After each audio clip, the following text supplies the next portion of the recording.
Section 1. You will hear two teachers, Andrew and Katie, discussing the coming excursion of their language class. First, you have some time to look at questions 1 to 6. You will see that there is an example that has been done for you. On this occasion only, the conversation relating to this will be played first. Well, we have this school excursion planned, but when exactly is it? Is it this Tuesday or Wednesday? Well, it can't be Tuesday with the English tests taking place. Ah, right, not Tuesday but Wednesday. That's right, all day Wednesday, taking a bus outside the city. The excursion is on Wednesday, so Wednesday has been written in the space. Now we shall begin. You should answer the questions as you listen, because you will not hear the recording a second time. Listen carefully and answer questions 1 to 6. Well, we have this school excursion planned, but when exactly is it? Is it this Tuesday or Wednesday? Well, it can't be Tuesday with the English tests taking place. Ah, right, not Tuesday but Wednesday. That's right, all day Wednesday, taking a bus outside the city. And where are we going? Last month we went to Arthur Island, so this time we're going to the animal park. Arthur Island was okay, but it was too cold. Let's hope the weather for this week's excursion is better. I don't suppose animals care about bad weather, but I certainly do. Have you heard the forecast? Yes, and it's not too bad. Basically, they're saying Monday will be sunny. Good. But then the weather will change. Not so good. Yes. Tuesday we'll have some showers, but by Wednesday, the day of our excursion, it will be, well, their words are cold and cloudy. Cold and cloudy. Well, as long as it isn't wet and rainy, I'm happy enough. We won't need umbrellas, just warm clothing. And what time will we get there? Let's see, the bus picks us up at 8:30 a.m. and then it's an hour and a half on the road, so we arrive at 10 a.m. Sorry, with the 15-minute break, that will actually be 10:15 a.m. That's early enough. Then all our students can see the animals, have their fun, and do whatever they want to do. Well, one fun event planned that day is Birds of Prey. What's that? That's when they bring out several birds of prey, eagles, falcons, kites, those sorts of birds, and throw pieces of meat into the air, and the birds swoop down and eat them. It's quite impressive. Sounds great. Birds of prey. Are there any other activities? There's a catered lunch at the park restaurant. We've already paid for that. And in the afternoon there's... Well, I had a choice between the reptile display and the koala handling. In the reptile display, the students can handle live pythons and various other snakes. Surely they'd rather hold koalas. I'm sure, but the koalas can't be handled unless the weather's sunny, and given the forecast, I thought it better to choose the reptile display. That's a shame. These Asian students would love the koala handling. Yes, I know, but we can't control the weather. And then we get back. What time will that be? We leave the park at 4:30, but then we face traffic, so we won't get back until well after 6 p.m. It will most likely be 6:30, but that's better than the last trip. We didn't get home until 8:30 that time. Yes, that was a bit too late, wasn't it? Before you hear the rest of the conversation, you have some time to look at questions 7 to 10. Now listen and answer questions 7 to 10. Andrew, I understand you've been doing some research regarding the breakdown by nationality of our student body. That must have produced some interesting results. You're right. I got some statistics from head office. I would imagine that most of our students are either Japanese or Chinese. You imagine right. But it's the Chinese who constitute the majority, but only just. I had thought Koreans might be second, but it's actually the Japanese, quite close behind. It's somewhat surprising, but obviously all those study tours that our university markets in Japan are bringing in students. What's the breakdown exactly? Japanese are a quarter of the whole, which is considerable. Last year they were only 16%, so that market has grown nicely. The only other proportions of some weight are the Indonesians and Koreans, about the same. Indonesians at 15% and the Koreans are a little higher, not like last year when they were less than 10%. I thought we'd have more Indonesians than Koreans. Well, as I said, they're about the same. Just like the Saudi and Thai student numbers, almost the same also, both just under 10. Which one is bigger? Thai students number just a fraction more.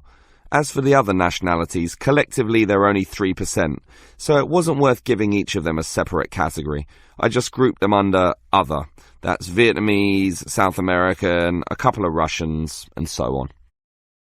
That is the end of section 1. You now have half a minute to check your answers. Now turn to section 2. Section 2. You will hear a childcare worker telling some mothers about the advantages of her centre. First, you have some time to look at questions 11 to 16. Now listen carefully and answer questions 11 to 16. Hello everyone, and welcome to the Stanfield Childcare Centre. Now I know you're all new mothers and you like to cling to your children. You've certainly spent a lot of time raising them to the age of 4 and are perhaps reluctant to leave them here at our centre. Well, one of the first things you should understand is that here it is safe. Very safe. Look around and you'll see that every room has padded walls. Other centres have standard painted walls, but here we have invested a lot to ensure your children will not hurt themselves when running around and possibly tripping over. This padding extends around all corners. That is, the areas most likely to bruise and cut your active little child. So, you can rest assured that any accidents of a physical nature are not likely to happen here. Now, you don't want to dump your child at this centre and let them waste their time. You want them to learn, and that's one of the greatest assets of our establishment. Our staff are not only trained childcare workers, but all of them have a special skill which they can impart to your child. Whether it be teaching the ABC, some basic mathematics, artistic skills, or physical education.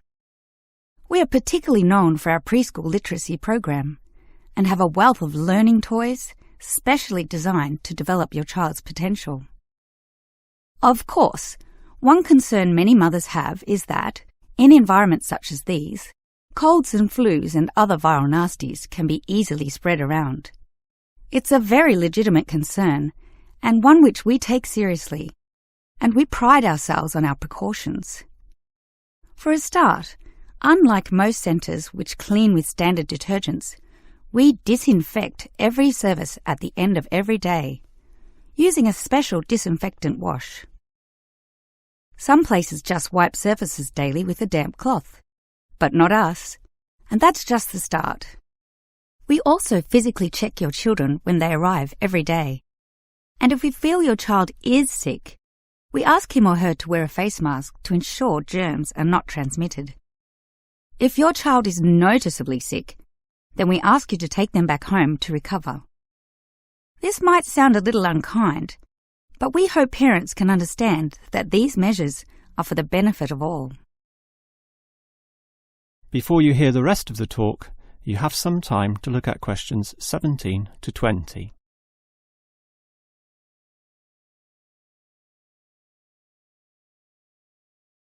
Now listen and answer questions 17 to 20. Now at Stanfield Childcare Centre, we have excellent childcare officers. And let me briefly introduce them. We have Susan, Andrea, Bella, Kathy, Lisa and Liz. They're all fully trained and come with some individual assets which make them even better. Bella, for instance, knows children very well, having worked here for 5 years, and Kathy has her own family, 2 little girls, so she can talk to you with first-hand knowledge of what it's really like to raise children. But getting back to Bella, she often relaxes here after work, spending long hours chatting to parents, as does Kathy, in fact. But in terms of hours, nothing can compare to Andrea, who will sometimes spend the night here, staying in our overnight room. Why? Because this centre is very friendly and simply a great place to be.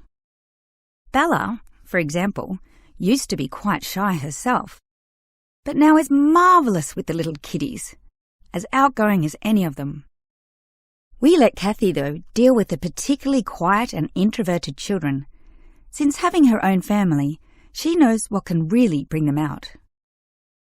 Of course, what better way to do this than with yummy homemade cakes, and Kathy often gets these from Bella, who can make some of the best in town.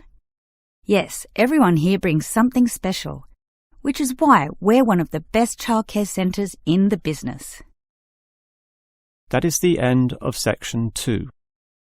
You now have half a minute to check your answers.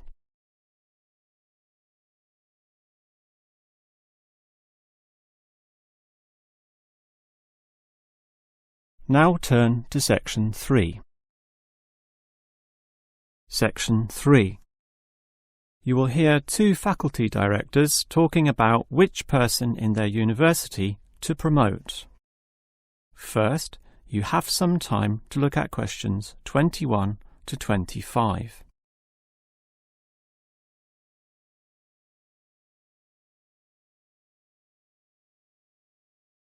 Now listen carefully and answer questions 21 to 25. OK, we've got to decide who to promote to leading education officer. Someone from the arts faculty, I suppose. Well, it can be from any faculty, since the position requires more general skills. Handling personnel, settling disputes and motivating them to focus on the task. It was the last position which involved computer knowledge, not this one. Surely computer knowledge would help. So too would knowledge in the arts. Sure, it would help, but the key criterion is being able to direct the staff appropriately. So it doesn't matter then from which faculty we select our candidates? Not really, but I've already looked at those from computing and rejected them all. Why? They're all too new, lacking in sufficient experience, whereas these ones from the business faculty are long-timers, so we'll take someone from there. I suppose you're right. The arts faculty doesn't present much in the way of suitable candidates either. But we'll still have to train the person, teach the ropes, as they say, and he or she will have to expect to do overtime as needed. Of course, it can get so busy that, if we were open on the weekend, they'd have to work then as well. Just as well we're a Monday to Friday university, right? Right. But are you sure these people will actually want the job? The salary isn't such an improvement on their current ones. I know, but there are benefits. You get overtime rates, a nice place to put your car, as well as additional petrol money if you drive for company purposes, which they'll probably be required to do. But those benefits are quite limited, especially given all the work and responsibility involved. People often don't like that. They prefer the creative freedom of less senior teaching positions. Yeah, I know. But these candidates should realise that if they do this job well, there'll be more promotions down the line. You know how everyone likes having their own office, right? Sure. Well, that would come after a few years, if they're prepared to work hard and grow with the university. Yes, that should attract these people. Before you hear the rest of the conversation, you have some time to look at questions 26 to 30.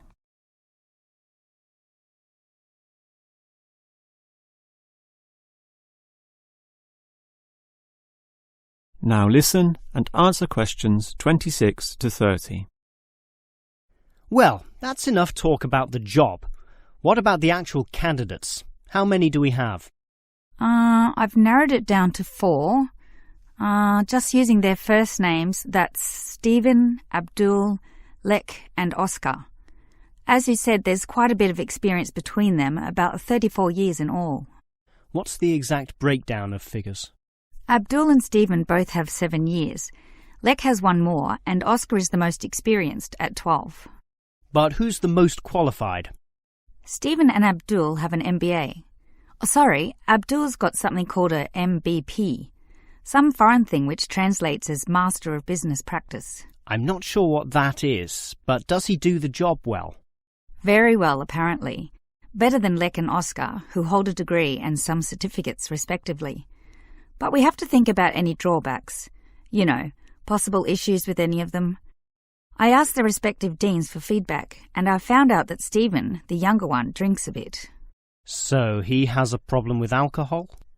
No, he never drinks to excess, but at the bar he's often expressed his intention of moving on, of teaching abroad. Ah, he's not stable.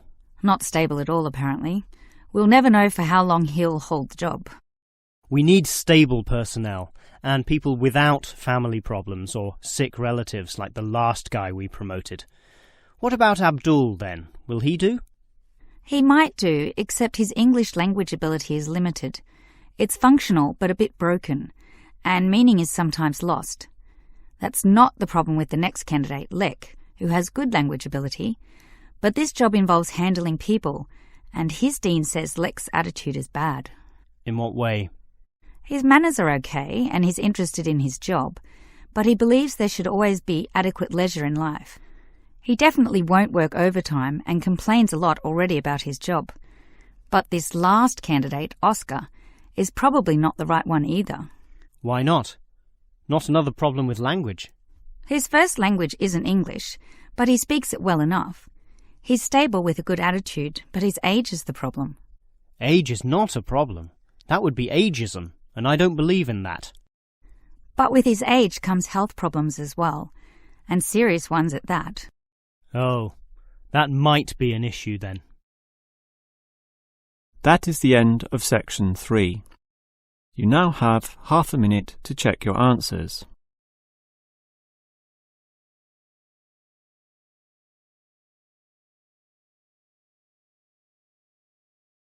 Now turn to section 4. Section 4. You will hear a lecturer talking about an unusual atomic particle called a neutrino. First, you have some time to look at questions 31 to 35.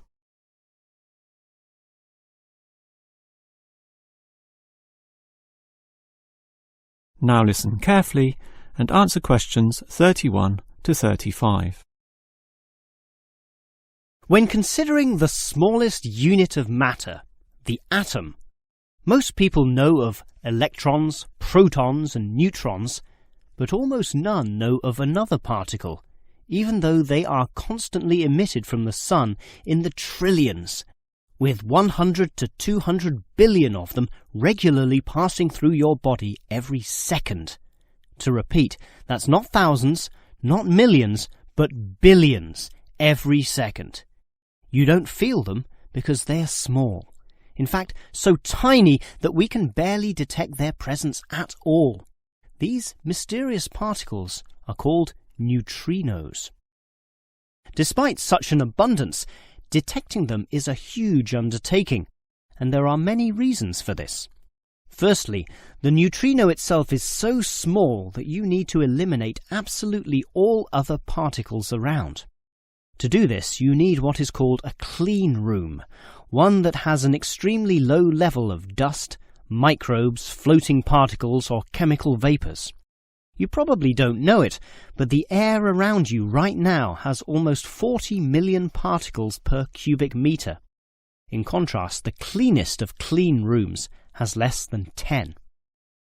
The second problem is that you also need an environment with absolutely no background radiation. At the surface of the Earth, such radiation is all around, from the sun and sky, and from TVs and communication devices. The only way to screen out all that is to go underground, and I mean deep underground. For example, the Sudbury Neutrino Observatory in Canada uses an old nickel mine, one of the deepest in the world, and puts the observatory in its lowest tunnel, more than 2 kilometres below the surface. At such depths, stray radiation is sufficiently screened out to allow neutrinos only to pass by. The final problem is that you need an elaborate detection system, and this apparatus is huge, and its installation in this deep underground cavity presents quite a headache. Holding such a weighty construction safe and secure requires complex engineering work, such as rock bolting and support structuring. This obviously requires great care and takes a lot of effort. Before you hear the rest of the lecture, you have some time to look at questions 36 to 40.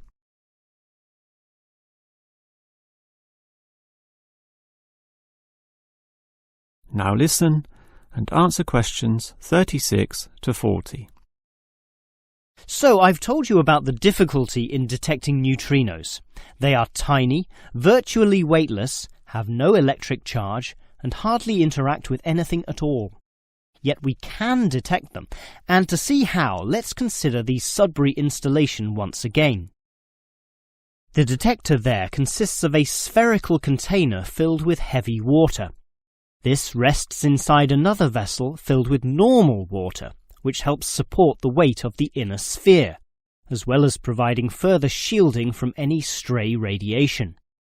At the edge of this inner sphere are about 10,000 electronic detectors. These are extremely sensitive, able to multiply 100 million times any electric current which occurs. So, as the neutrinos pass through this sphere of water, there is a very, very, very small chance that one of them may hit a water molecule. To increase the likelihood of this, two strategies are used. 1. The larger the sphere of water, the better, and the Sudbury tank holds not 10 tons, not 100 tons, but 1,000 tons. 2. The water is special, consisting as it does of heavier molecules. So what happens is this. If the neutrino hits the water molecule, the neutrino is absorbed, but the molecule itself splits apart, producing a tiny electric current.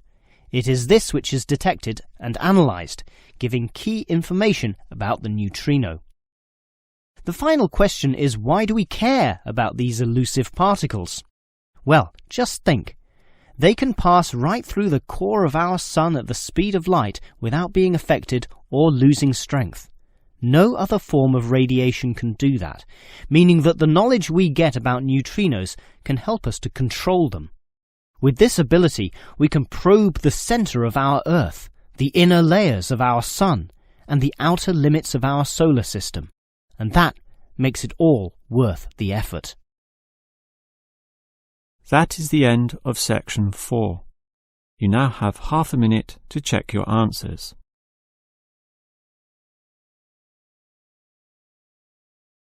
That is the end of the listening test.